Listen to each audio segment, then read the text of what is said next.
Have you been wondering what the Titans can do to turn their team around and reclaim their status as fierce competitors?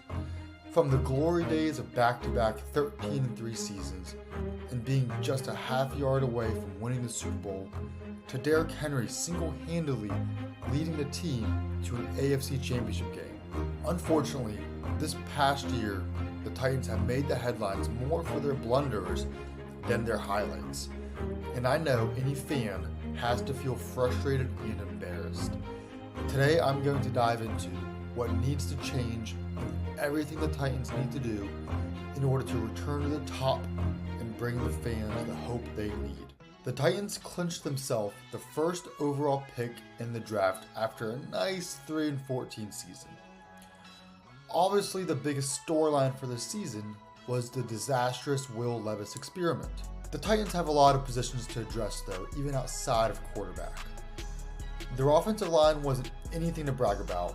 Now, first-year tackle J.C. Latham and second-year guard Peter Skoronski are a good start, but right tackle definitely needs an upgrade, and right guard Dylan Radomes is a free agent. So if he leaves, they should look into getting both a new starting tackle and a guard on the right side of the football. The wide receiver room also needs a big upgrade. Calvin Ridley had a very good year, especially considering the quarterback problems, but he's not a true number one. And even if he was, both Tyler Boyd and Nick Westbrook-Gine are free agents, and even though the latter had a career year, neither are trustworthy as wide receiver number twos. Defensively, there's a lot to address too, but I do think a lot of their defensive problems would have been improved if the offense just wasn't so bad. They have some pretty good players on that side of the ball, and I think if you just give them a little better field position, a little less time on their field, I think they can bring this unit to above average. They obviously traded for big-time corner Ladarius Sneed, who, let's just be brutally honest, was fucking terrible this year. But assuming he can bounce back, him, Owunze, and McCreary don't make the worst cornerback room. And along with safety Quandrell Diggs, there's definitely some hope there in the secondary. The front line was overall good, especially on the run defense side of things, but their pass rush could use some work.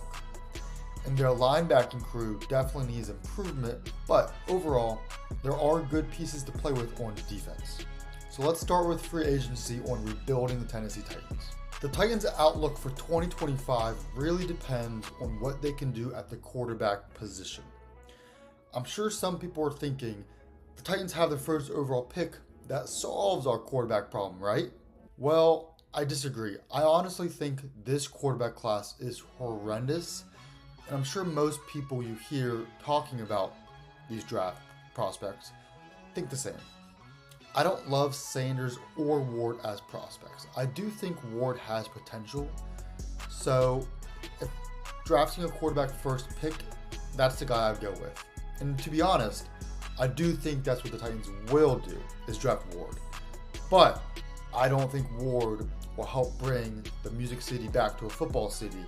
So in our scenario, with me as the GM, and I'm going to bring the Titans back to relevancy, we're going to address the quarterback position in free agency. But there is one small problem. Here are some of the names that are free agents. It includes Justin Fields, Jameis Winston, bringing back Mason Rudolph, Russell Wilson, or Cooper Rush. Then there's the possibility of the corpses of Aaron Rodgers or Kirk Cousins, assuming they're released. And let's be honest, all those options, if you're trying to go back to the playoffs, are terrible. But there is one name that stands out, and that's Sam Darnold. And that's who the Titans should chase. Now, Darnold is far from a for sure thing. In his career, he didn't look great, and he had one great season with the Vikings, but it was an extra great season, and I do think it is signed with the right play calling and the right situation. Darnold, there's a reason he was such a high draft pick, right? But the biggest barrier to Darnold is if will the Vikings tag Darnold. Will they use the franchise tag on him? Which I think they probably will. So the Titans are going to have to trade for Darnold from the Vikings, the old tag and trade. The projection for Darnold's franchise tag will be $41 million, which is going to be a little tough because the Titans are projected to have $64 million in cap space. So they have room for Darnold, but it doesn't leave a lot of room to improve the rest of the roster. Here are some of the draft compensation that it took to get other tagged and traded players in the past 10-ish years. D Ford was traded for a second round pick. Frank Clark was traded for a first and second round pick. Jadeveon Clowney was a third and 2 players. Njoku was a second and 5th round pick. Devontae Adams a first and a second. And Ladarius Sneed was a third and 7th round swap. While I like Darnold, and I think he's clearly better than Ward, I don't think it's reasonable to trade the first overall pick for him. Because again, you don't actually know if Darnold can stay this great, and he's going to be very expensive. He's going to get over $40 million a year on his contract. And the Vikings don't have many picks. They only have their first rounder and 2 picks in the 5th. So I think you could leverage multiple good picks instead of a great pick. So here's what the Titans are going to do. Before we trade for Darnold, we're going to look at trading with other teams that want the first overall pick. And there's kind of 2 of them in my opinion. I do think the Giants really want a quarterback. They're picking at 3rd. The Titans need a quarterback and the Browns need a quarterback. So I do think the Giants are thinking we might have to trade up to get one of the 2 guys. That would be the first option, is to trade with the Giants. But I also think there's another option, and that's trading with the Raiders. The Raiders, who are picking at number 6, want Shedeur Sanders. The team, and now that Tom Brady is very involved, have been connected to the whole Sanders family for a while. And I think they really do want him. I honestly think the Raiders are going to try to make a push to trade up to draft Shedeur. They'll probably try to draft Silo as well. And I think they want Dion to be their head coach at some point with Tom Brady as GM. And it's going to be like a connected thing. So while the dream scenario would be to trade the first to the Giants, because I'd much rather have the 3rd pick than the 6th pick, obviously. And there's one specific player that I want the Titans to get at that 3rd pick. But I think the Raiders one is arguably more realistic because I think they're willing to be super aggressive to get to Shedeur. So looking back at some previous trades to get the number 1 overall pick for a quarterback, I made my own trade that the Titans and Raiders will do. Now, the Titans don't quite get as much as previous teams did because these quarterback prospects aren't as in high regard. So you won't be able to get the same package that like Bryce Young got, right? Because even though Bryce hasn't looked great and he's improved a lot this year, he was still a much better prospect. He would have gone first overall in this draft, no question about it, in my opinion. So the Titans give the number 1 overall pick to the Raiders. The Raiders give the number 6 overall pick to the Titans, a 1st round pick in 2026, a 2nd round pick this year, and a 3rd round pick this year. This trade still gives the Titans a great pick at number 6, another 1st round pick next year, which should still be a very good pick. And if the Darnold experiment doesn't work well, you still have 2 1st rounders next year in a much better quarterback class. And now you have additional mid-round picks to go after Darnold. Now again, we're going to try to leverage the fact that, 1, the Vikings need multiple picks because they lost all of their mid-round picks in trades last year. And 2, they don't want to spend $40-something million on Sam Darnold. I think Kevin O'Connell is a QB whisperer, and I think he can get great success out of J.J. McCarthy, and I think he knows that. So I think he looks at it like, well, we have a guy who is on a rookie deal, he's super cheap, or a guy that we can spend $40 million on and still have the cheap guy on the roster. Let's give away that $40 million, get a couple extra rookies in with the draft picks, and then we have so much more money to keep our defense. They have multiple free agents, and they just have some other positional needs that they need the cap space for. To trade Darnold to the Titans, they're going to send a 2nd round pick to the Vikings. It could either be the Raiders or the Titans. I mean, if the Titans pick swings it, it's only a few picks different. But the 2nd round pick, a 3rd round pick, and a 5th round pick. And if that is not enough, I would be willing to throw in an additional 2nd or 3rd round pick in next year's draft. So you could do a 2nd, a 3rd, and a 5th. And if that doesn't work out, you start with the 3rd next year, and then you go to the 2nd next year. I don't like spending that many draft picks, but for quarterback, I do think it is worth it. And we got that extra 1st round pick from the trade with the Raiders. So losing a 2nd is not as big of a deal. So after all these trades, the Titans now have Sam Darnold at quarterback. And for draft picks, they have the 6th overall pick, a second rounder, 2/4 because they own the Seahawks 4th rounder, 2/5 because they also own the Chiefs 5th rounder, a 6th, and they own Green Bay's 7th. They don't own their own 7th rounder. So they have enough draft capital to really fill out some roster needs as well, especially some depth pieces. Now that the quarterback room is on lock, the Titans can look to the rest of free agency to shore up their team. Assuming Darnold's extension with the Titans would be around 40 to 45 million on average. For comparison, Geno Smith makes 45. The Titans will have around 20 to 25 million to play with. And that's assuming they don't do any restructuring, which, let's be honest, every team does every offseason. They find additional cap space. How they do it is still a mystery to me. NFL cap space to me is just, it's not even real. I'm going to try to keep the Titans free agency additions to between 20 and 30 million. I like the idea of keeping Tyler Boyd as a wide receiver 3. He's always been reliable as a slot guy, as a just kind of safety valve, almost like a tight end in some ways. Obviously a lot smaller and different routes, but and his last contract was only 2.5 million.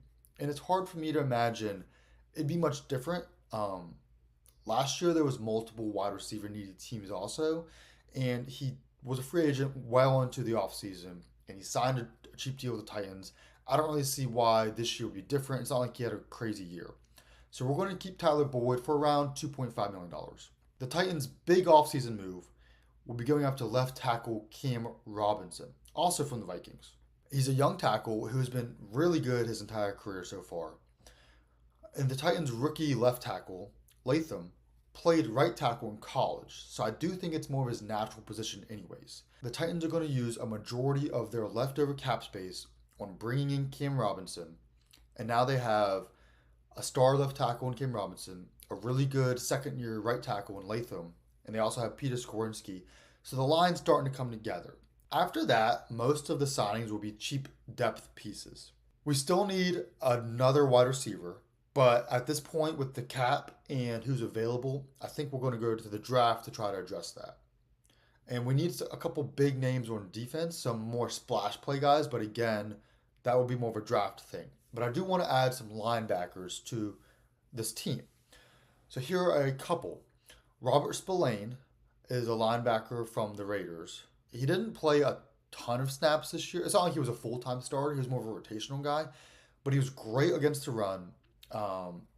He loves to hit. He's a very high-effort guy. And I think he would help out that linebacking crew a lot. Another guy is Elaine Roberts from the Steelers. I'm a Steelers fan, as you can see. And he's very similar to Spillane. Very high effort. More of a rotational linebacker, but he loves to hit. He wants to get in there. So I do think, and both of those should be very cheap options. So, but that doesn't really hurt our cap space much. Another guy who also used to play in the Steelers, but he played in the Browns this last season, is Devin Bush. Devin Bush was someone that I was so happy to get off the Steelers, but he had a great year with the Browns this year. Maybe he's starting to turn things around. Depending on how his market is, because he did have a good year, he might end up being a little too expensive. But I think he's a little more versatile than Roberts and Spillane. So if he stays cheap enough, I think he'd be a better overall fit. And then there's one more guy. I don't think he'll be cheap enough because he's such a good player, but he's coming off an Achilles injury. So that would be maybe he'd be willing to take a 1-year prove-it deal. I think he'd probably do that on a better team. But Dre Greenlaw, the linebacker from the 49ers, is still recovering from that Achilles injury he had in the Super Bowl. So maybe if there's not much of a market with him because of that, you can bring him in, give him a 1-year cheap deal, let him ball out. He'd probably go sign a better free agency deal next year. But I'd at least look into it. Let's draft for the Titans now. At pick number 6, we're going best player available. And here are the names I'm thinking of. Cornerback / wide receiver Travis Hunter, edge rusher Abdul Carter, cornerback Will Johnson, wide receiver Tet McMillan, or tackle / guard Will Campbell. So here's the thing when trying to figure out who will be available. Clearly, both quarterbacks will be taken in the first 3 picks, which is fine with us because we have our quarterback now. But those are 2 of the first 5 picks taken. I'm also confident Travis Hunter and Abdul Carter will be taken as well.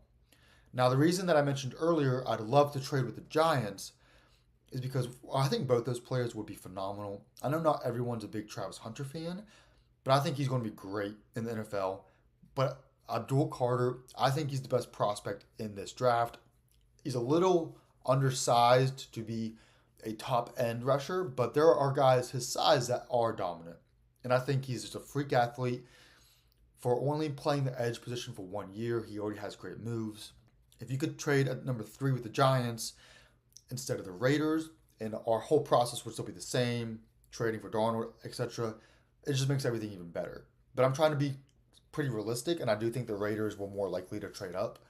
So I don't think Abdul Carter will be available, but he is the guy that if he is, you take him in a heartbeat.